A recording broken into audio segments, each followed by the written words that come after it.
Okay, we will start now. Our first speaker is Joe Baker, and we all know why he's here. And we're very glad he's here to speak to us. I don't know if you know this about Joe, but he set a goal in 1980 to run around the world, virtually run around the world. So from 1980, he's been running every day, or practically every day. And as of last month, when he had a little incident, he was at 24,000 miles. And around the world is 24,855 miles. So he's 855 miles from his goal that we know he's going to meet. And incidentally, he figured out that 24,000 puts him somewhere in the middle of the Indian Ocean right now. And we were talking about this the other day, Betsy and Rick and Joe and I, and Betsy goes, "Oh, well that just means you're walking on water."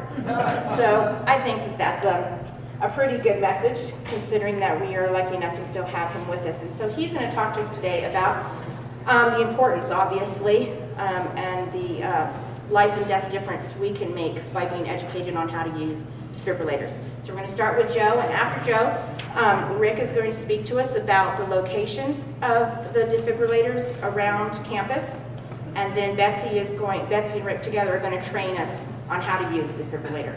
Okay? So Joe? I really don't know quite what to say. I run almost every day at lunch. I go over to the PE building. I usually run outside on nice days, run inside in the winter and so forth, but I'd finished my run and I walked down to the cage there and was talking to Corey where the towels are and so forth, and I don't remember any of this, by the way, and he said my eyes rolled back in my head and I collapsed on the floor. I've been on the EMT committee here at the university for a number of years, and I go to the meetings, and I've got to know Rick Brown, our police captain of the campus police there, and I assume they have a windowless room in the bottom of the police headquarters there where Rick does nothing but write grants. For 24 hours a day. They give him bread and water because he's always talking about the grants, and I assume that probably a big reason we have these defibrillators on campus is Rick probably got grants for them. I don't know. Betsy Hatfield is in our nursing department, and she's trained a number of people on campus, including their police department, on how to use the defibrillators. But, you know, I go to these meetings and so forth and so on. Well, turns out that Joe Baker has a heart attack at the cage there. Some students, 3 students, Jared Wynn, Jake Probert, and Ryan Fowles, immediately started to do CPR on me, and they kept blood going to my heart, which prevented heart damage at the time. And then Ken Nielsen, who's our head of recreation on campus, he broke out the defibrillator and started to fire it up, and Officer Aaron Pellison, who Betsy trained, got one of the defibrillators, which Rick probably wrote the grant for, and so all of this stuff that I didn't think about very much saved my life. And so I think it's very important that you, and I'm going to stick around and learn how to do this too. I mean, it seems crazy that this could ever come up, but I'm here in front of you today because of Rick Brown and Betsy and our campus perspicuity to see that we have defibrillators salted around the campus, and so I feel very thankful about this whole thing. I'm a very lucky man. So that's my story, and I'm sticking to it.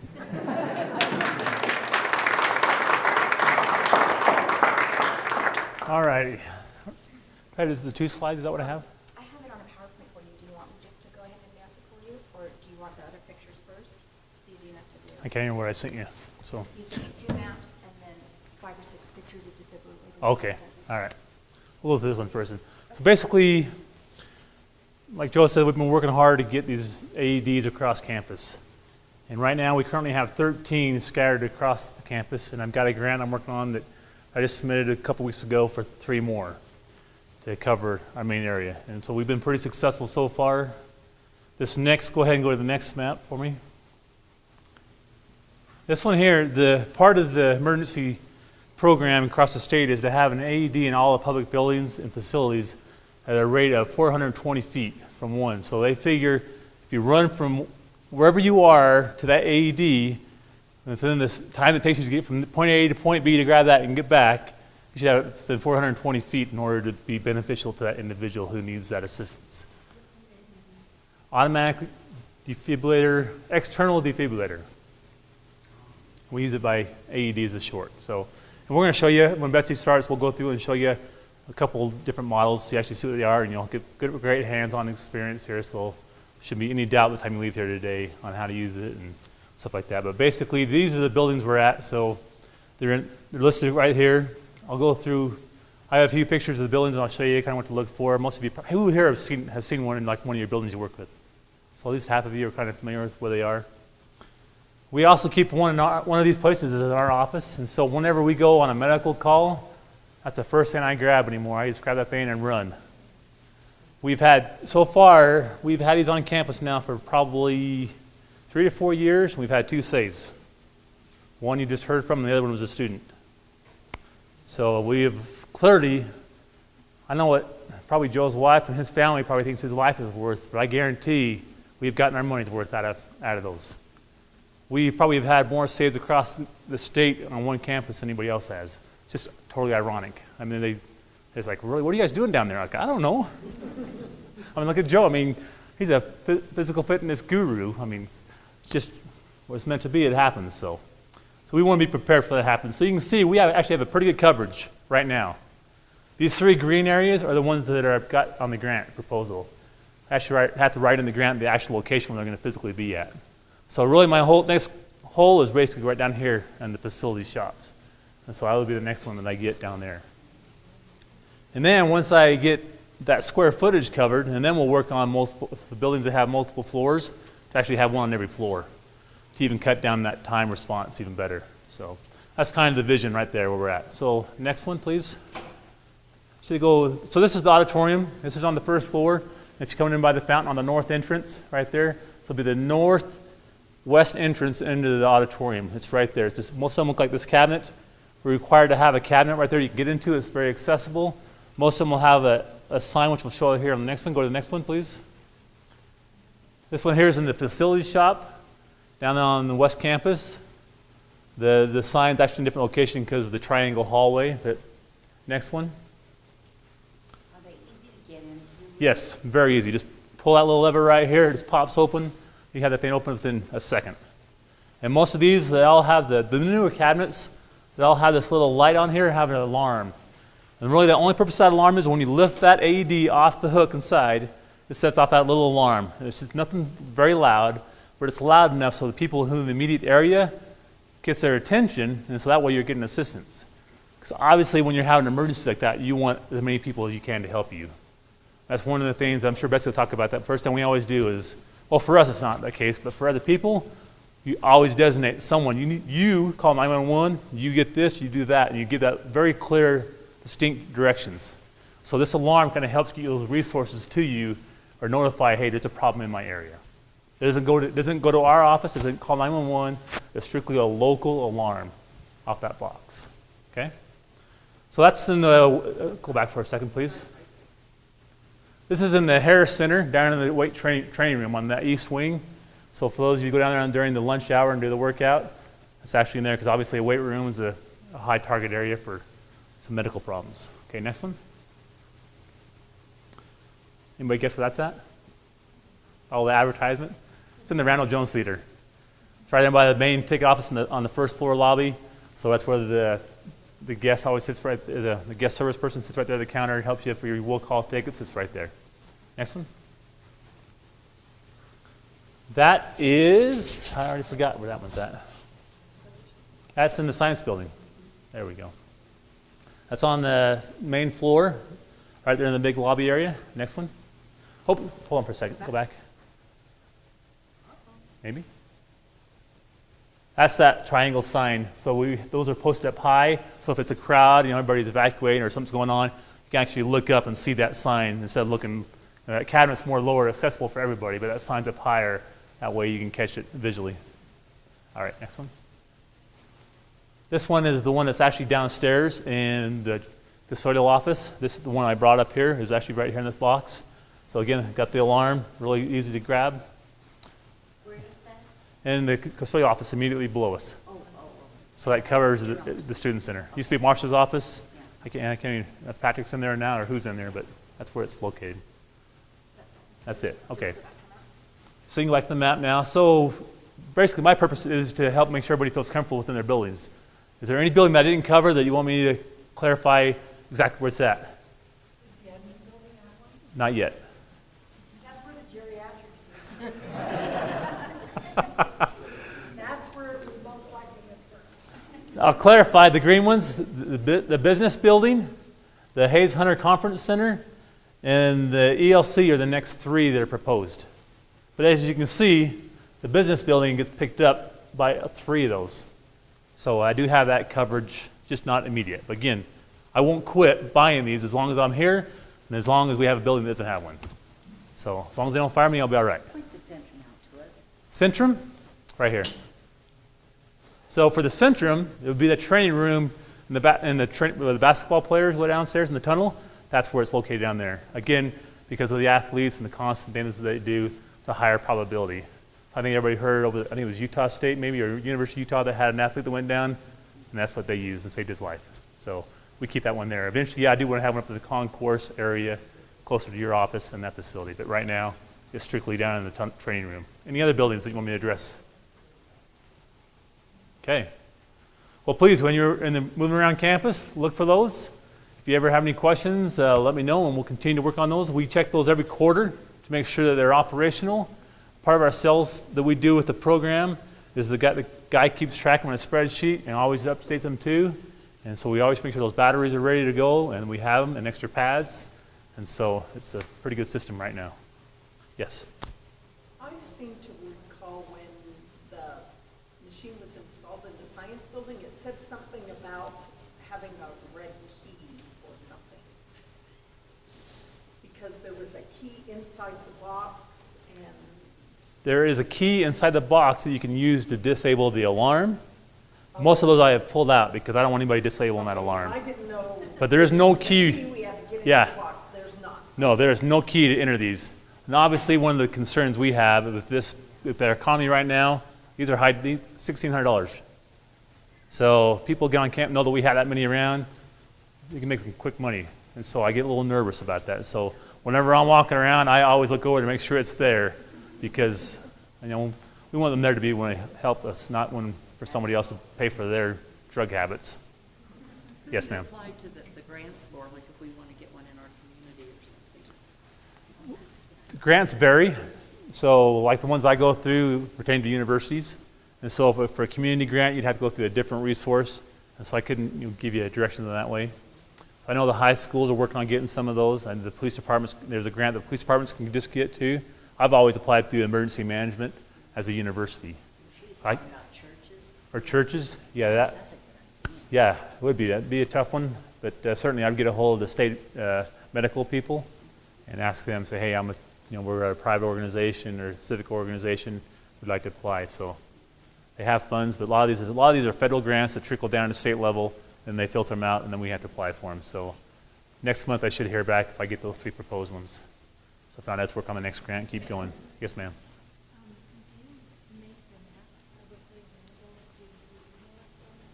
Yes, that will be on our webpage, the emergency management webpage, but it's not a secret. We want everybody to know where it's at, so we're more than happy to share it with you. So I don't know if Renee wants to send that out or if you want me to do it or, yeah, this is not a secret. We want everybody to know where these are at. Okay? Yes, ma'am. Create an app? You smart people can do that. I don't know how to do that. I just write grants. Remember I'm down in the tunnel? Yes, there is. This is smart people that made the map for me. I didn't make that map. I called Shad down at facilities management and said, hey, this is what I need, and they do it for me, so. Exactly. All right, I think that covers what I need to cover. So now the good stuff is actually hands-on training. And so with that, we'll turn it over to Betsy. So, hi, welcome, Betsy Hatfield. I'm with the nursing department, and I've been an American Heart Association instructor for certification for multiple years. And so when they called and said, I thought this is a natural thing for me to do, to make sure that we can look at everything. One of the most important things I want to emphasize is an automatic external defibrillator is one of the ways to save a life. It does not replace starting CPR as soon as possible. So a bunch of you, I guess, were involved in the CPR training last semester, I believe it was. How many people participated in that are here? How many? So a number of you, but some of you aren't. Now, those of you that didn't participate in that, how many of you are certified or have done some kind of CPR training? Okay, so everybody knows about what I'm talking about. So it's not replacing that at all. You've got to start CPR, and then you bring in the AED to do that as well. So I want to emphasize that. So part of my my thinking was that I'm going to review to you what you need to do immediately when you find a problem. I'm going to move, so it's okay. All right, so if we have Joe, there you are. You were a little blue, I bet. I bet you were a little bit blue. Okay, you can be anywhere you want to do anything that you want to see. So I'm just going to walk through really quickly the steps just to kind of refresh everybody's mind what you need to do and then how we pull in the defibrillator into this situation, okay? Oh my gosh, somebody's in trouble. Hey, are you okay? Are you okay? It's not responding. I need some help over here. Call 911 and get me an AED. Okay. He's not breathing.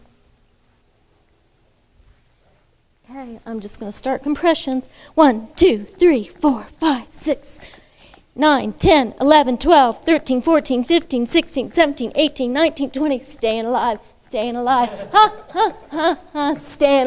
staying alive, 100 per minute, 28, 29, 30. I always have a mask with me, right? And then back to it.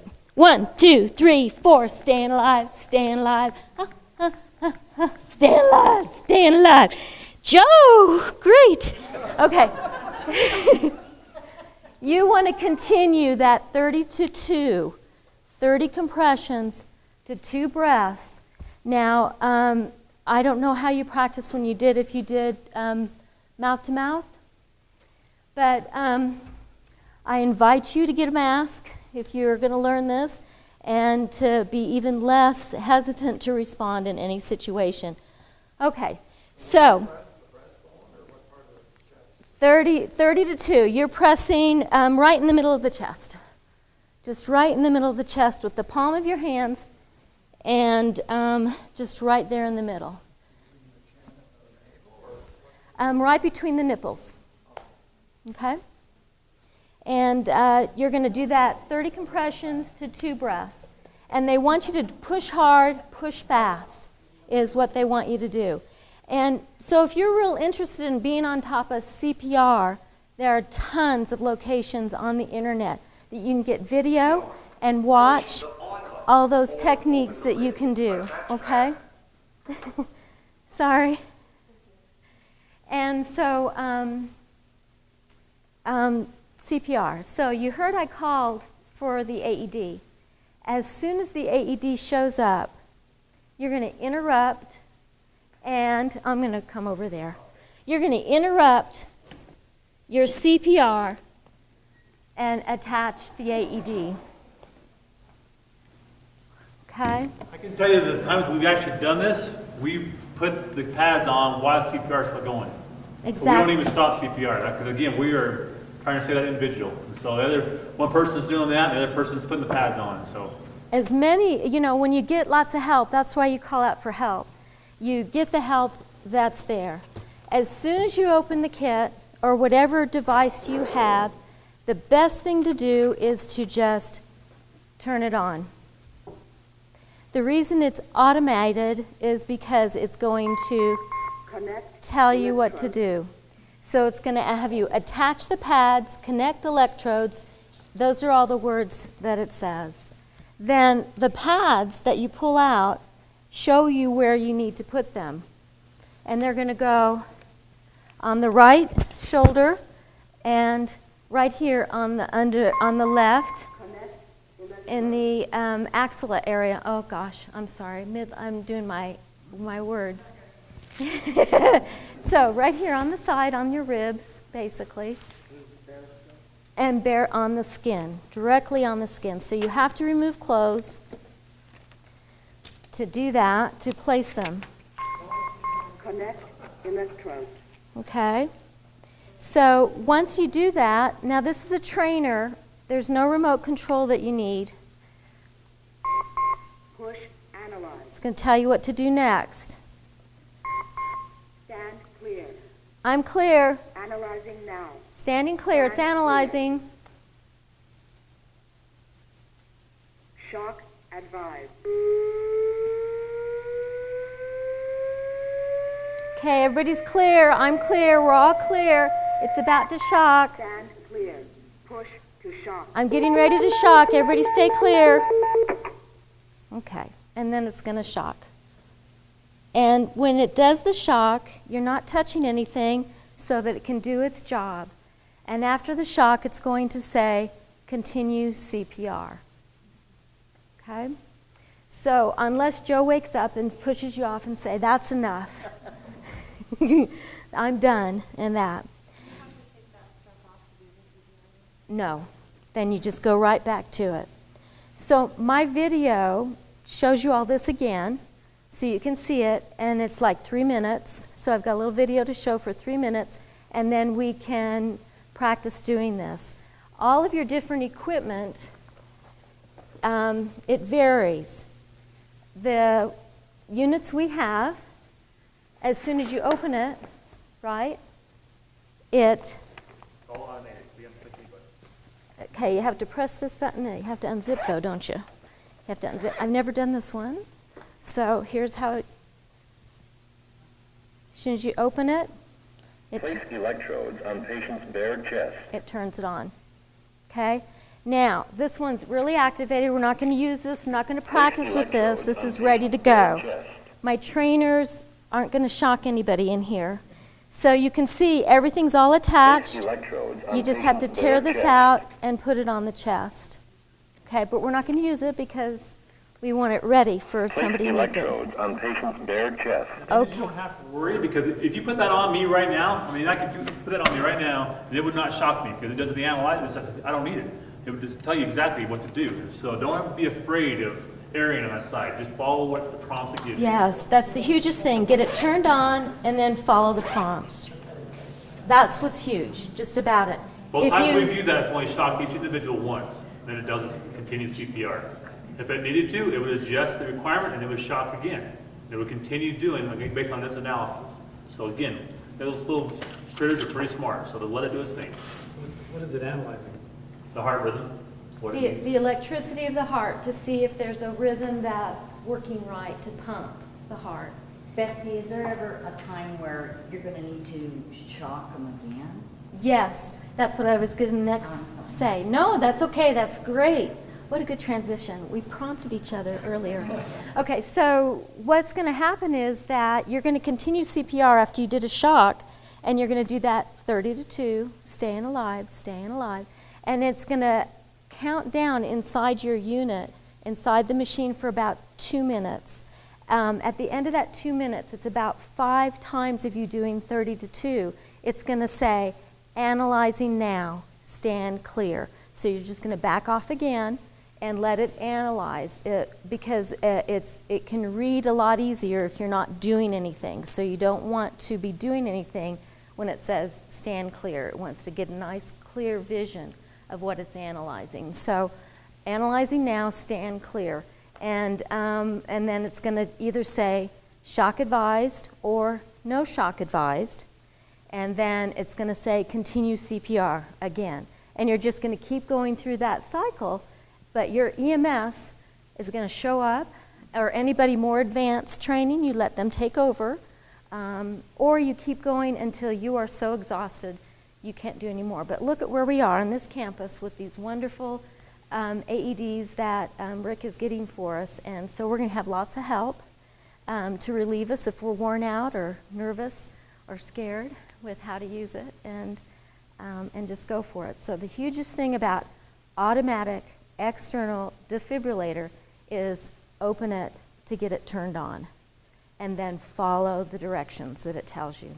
Follow the directions. I forgot to make it one statement earlier when Betsy talked about the importance of CPR. Still, you don't get rid of that skill, you keep that. The first student we saved after our CPR training, well, all we did was CPR. We didn't have an AED on site at that point. So we've done 1 CPR and 2 AED saves within a year time frame. And they're always right around when I taught. Yes. They were within the week of teaching the police department. And I always say after we go to every training, I say, all right, who's going to be the first one to use this training? And Yep, that seems to be what happens to us all the time. Yep. So let me show this video clip really quick, and we'll pull all this together. Then we can answer some questions and do some hands-on, if that works. Now we want to talk about something else you can do to help make the CPR you give as effective as possible. EMS is on their way. Here's our AED. Great, thanks. Please help Peter running back. Everyone, let's back up. Let's give him some space. Attach pads to the victim's bare chest.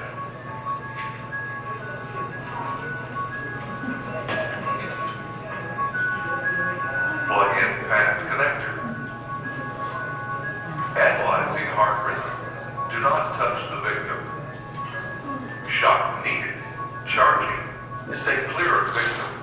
Everybody stand clear. Deliver shock now. Shock delivered. Begin CPR. Start with compressions.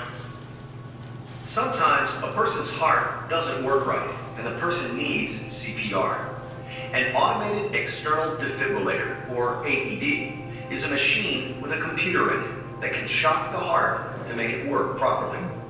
If you start CPR right away and then use an AED within a few minutes, you'll have the best chance of saving a life. AEDs are safe, accurate, and easy to use. There are many different brands, and although they may differ slightly, the same basic steps operate all of them. Depending on which brand of AED you use, there may be special pads or a key or switch for use on children less than about 8 years of age. To use an AED, you simply turn it on by either pushing the on button, it should be clearly labeled, or lifting the lid. Once you turn on the AED, you'll hear voice prompts telling you everything you need to do.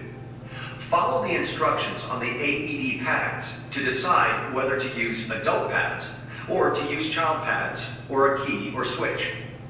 Adult pads are used for someone older than about 8 years of age. We're going to go ahead and give you a chance to practice using an AED trainer, just so you can see what it's like. Oh, and don't worry, you can't really give a shock. You'll start with your hands in place to give compressions, and the AED will arrive immediately. First, turn the AED on. Push the on button or open the lid. Attach pads to the victim's bare chest. Follow the AED prompts and the pictures on the package or pads.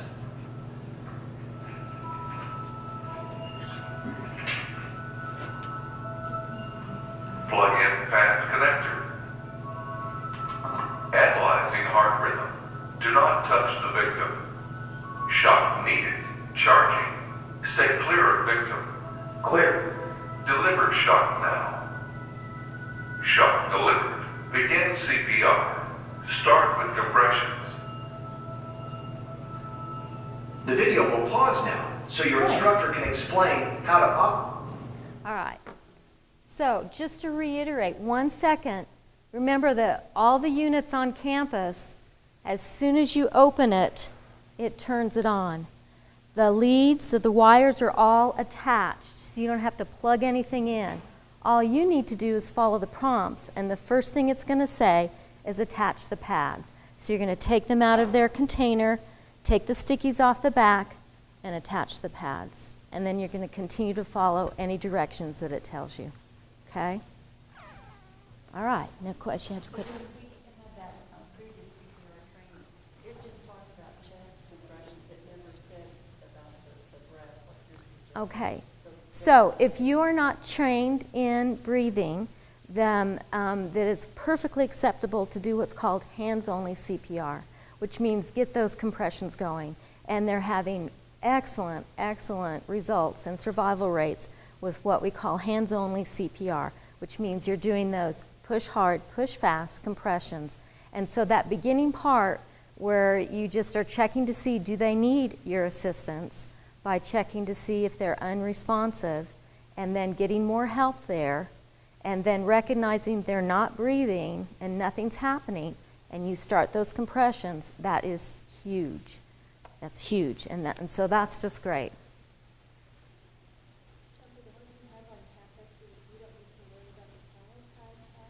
No, we don't have child-size pads. On this one, it's automatically recognizing the size of the individual. The only thing I guess I would recommend is if you've got a small adult, or if you do have a child on campus, which I would say would be 8 or under, and for some reason the pads are so close that they're going to touch, then go ahead and put one on the front and just one on the back. You don't want the pads to touch, okay? If they're so small that anybody that they're so small that to put these pads on them, it looks like they're going to touch, that means electricity is going to go from one pad to the next, and we want the electricity to go through the chest. So just don't let the pads touch, and you'll be fine. So you don't have to worry about sizes and that kind of stuff at this point with any of these individuals. Okay? So, as soon as someone is down, we don't check the pulse anymore, it's just... No pulse check.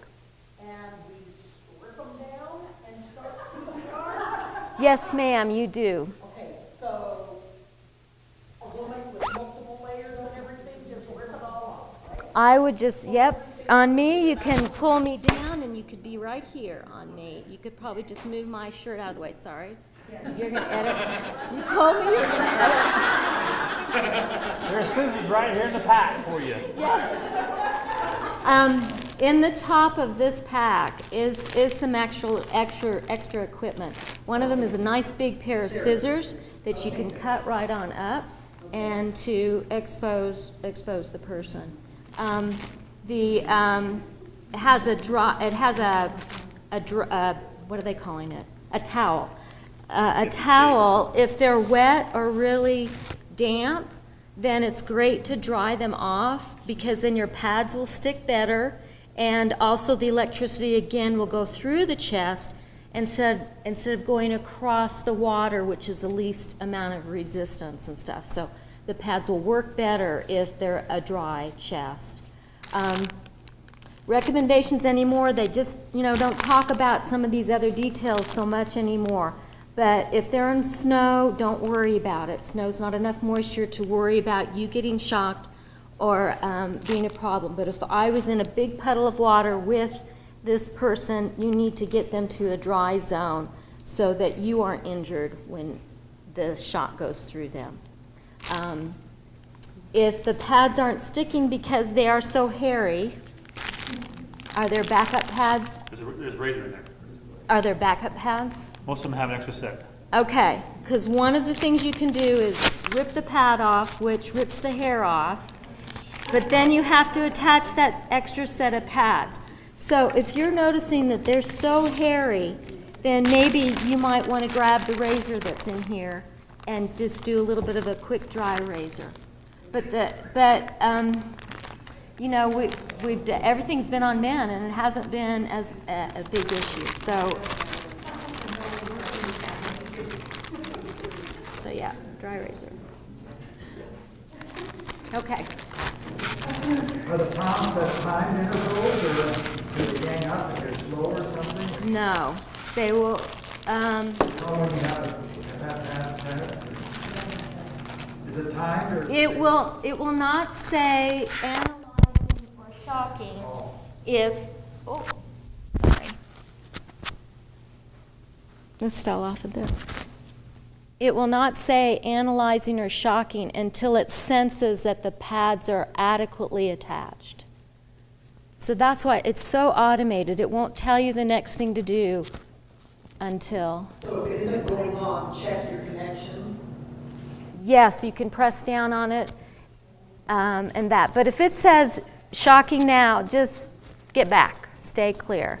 Because the ones here, it's so automated, there's not even a shock button. It'll keep telling you, attach pads. And if you think you have them on there, clearly you don't have a good connection. So it'll tell you again, attach pads. And so you can reassess that. Place electrodes on You do patient's have a bare shock chest. button. You do have a shock button. Okay. I got 3 versions right now. All right. Place electrodes on Again, patient's bare chest. there is equipment different everywhere that you're going to go, wherever you're going to go. And you just need to follow what it asks you to do. Some equipment doesn't even have a shock button for you to push. And it's going to automatically say, I'm shocking now, and it's going to shock. So on campus, we have 3 different kinds, I guess. So, but all of them, you open the lid and it turns it on. All of them, they're already attached. The wire's already attached. And there's a second set in the back. Place electrodes on patient's bare chest. And then, so it will sense that it's that they're hooked on, and then go analyzing now, stand clear. And then it will say either shock advised or no shock advised. And then it will tell you if you need to push the shock button. And it will be usually a flashing light that has to occur. We can't make this one happen unless we stick it on Rick. And it's going to say no shock advised because he's upright and active and moving about. Once you apply these, don't ever think, I need to take these off. Even if the person comes around, just leave them on until your emergency services arrive. And let them take over, let them take it off, and do all that. What else? What in the case of AFib? Okay, so that's a heart rhythm that you would not be unconscious. So you would be responding, you would be breathing. When somebody has atrial fibrillation or an irregular heartbeat, and so it would, if it's hooked on, then it's going to say no shock advised because it's got something that it can detect as a beatable heart, and so it's not going to even shock. So if you put it on thinking that person is unconscious, and then they kind of stir and come about, it's safe for you because it's not going to want to shock until it's doing that. So she's talking about a beating heart, but it's very erratic in how it beats, but it still is circulating. Okay. Hugest thing is that they're not responding to you and there's no breathing going on. That's when you know you need to start CPR and you need to put this on. So if Jerry was taking a nap in his office, and you went in and said, the first step you want to do is, Jerry, are you okay? Are you okay? Before you decide to call for others for help and that. And if he doesn't respond, that's when you say, I need some help. Okay? Because maybe he's just worn out from being at the scream and the howl all night and wanted to take a deep nap and was hard to revive. So, okay? They were conscious and choking. Our steps for somebody who is unconscious is doing CPR. So you have the exact same techniques. You don't look for anything in there? You do not. You just go for CPR because the chest compression takes the place of a Heimlich to get the item out. Okay. And so hopefully they'll project that out with your CPR, and then they'll start breathing, and maybe you won't need the AED. That's be the best scenario, huh? Yeah. Good question. If the path is getting close to touching the one on the side, you just keep rotating around. Sure. You can. Just move it over more to the side. You don't necessarily have to go clear on the back, you just keep moving it to the side. That's fine. If you've got a 6-year-old, 5-year-old in front of you, you're going to be hard pressed to not put one in the front and one in the back with adult-sized pads. And I guess that's where I was headed towards in that thought. Other thoughts? One time when you demoed the one on the side, you had it going up and down, and then now this is... You know, it works either way. It's just that you're getting it on solid. And that's how this little chest works best, is that I can wrap it around like that. But on me, I can put it on that way, or I can put it that way. These are great questions. Okay, you ready to play around a little bit with some of this? And so what I've done is that I have I have 4 mannequins, 4 heads on the floor. None of them have the lungs. Why don't you just practice your hands-only CPR? Why don't you practice your approach? The scene is safe, but are you okay? And then turning the unit on. I've got these 2 trainer units that are small that you push the green button to turn it on. Apply pads to patient's bare chest. Plug in pads connector next to flashing light. Analyzing heart rhythm.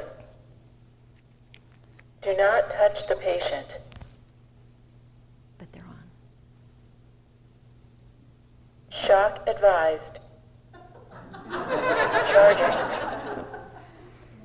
Stay clear of patient. Okay, so then you're going to say what? Deliver shock now. Press the orange button now. See the flashing button? You're going to say, stand clear, everybody stand clear, I'm shocking. Push the button. Shock delivered. Begin CPR. And you just leave these attached. And now it's counting down a couple of minutes. So different units, I've got different units to show you. These are these 2 to practice with. Down here on the floor if you want. Because I'm done, unless there's other questions. I want you to just touch them and get hands-on and take the papers off. And anything else? As I say, we are going to get some infant pads in at least 2 of our locations where we generally have smaller kids, over in our PE building, and probably one in this building where we have the bigger mixed populations. But generally speaking, we'll keep just the adult ones. The other thing is, I know there's a lot of hesitation. Nobody's wanted to come out and say it yet, but when we are dealing with female patients down like that, one of the things I always do, there always seems to draw a crowd. I just have to basically build a little curtain. Everybody turn around, please, face away, and keep everybody out. And then just as the first responders are dealing with that individual. We're trying to be, what's that? Put the towel score right over the face. So, except we need access to the face. I So mean, it's a again, good our thought. priority is to save your life. That's true. So you're going to be so focused on this. That person's so grateful for the attention and the surviving. The woman is not going to be concerned. You might have a male who's very conscientious about their skin be exposed, but you're saving their life. So you do what you have to do. Okay. All right, so come up and look at this setup.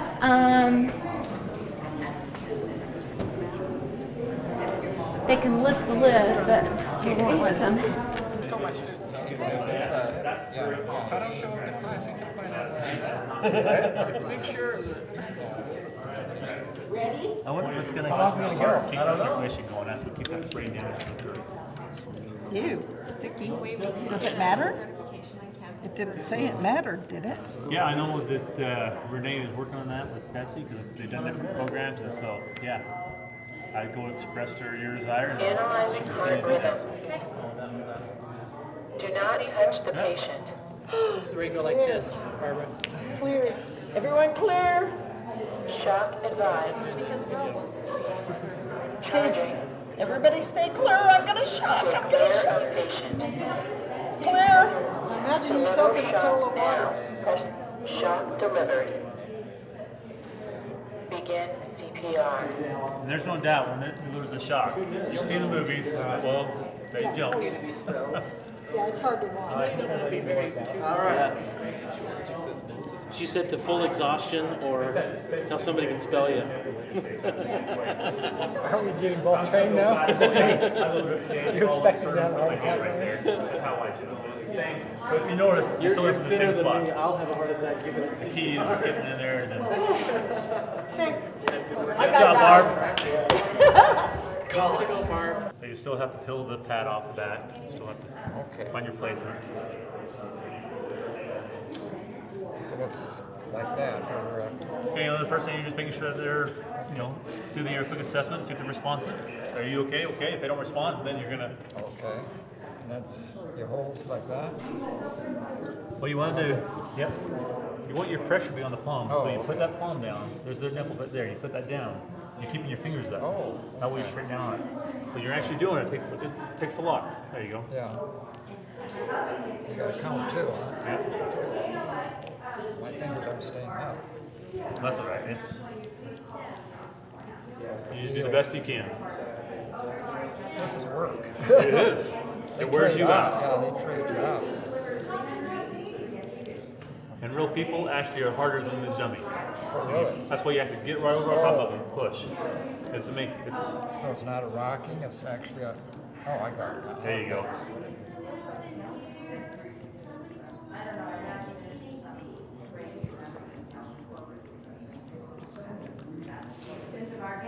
Okay. The ED showed up. Okay, so I guess what we do these first. Yep. Okay, this one here. Like that. Go ahead and peel that back off. Oh. Just stick it right on there. Thanks. Start sticking. Up there. And then plug in. Two. Clear. You gotta go ahead and push. Turn that one on.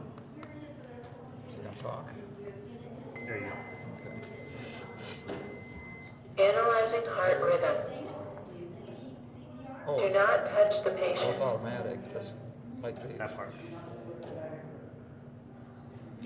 Shock advised. Charging. Stay clear of patient. And these are checked for batteries so they don't run down. Deliver shock now. Press the orange button now. Oh, I do. We would Shock delivered. and then Begin CPR. There you go. Just follow the directions. Keep going.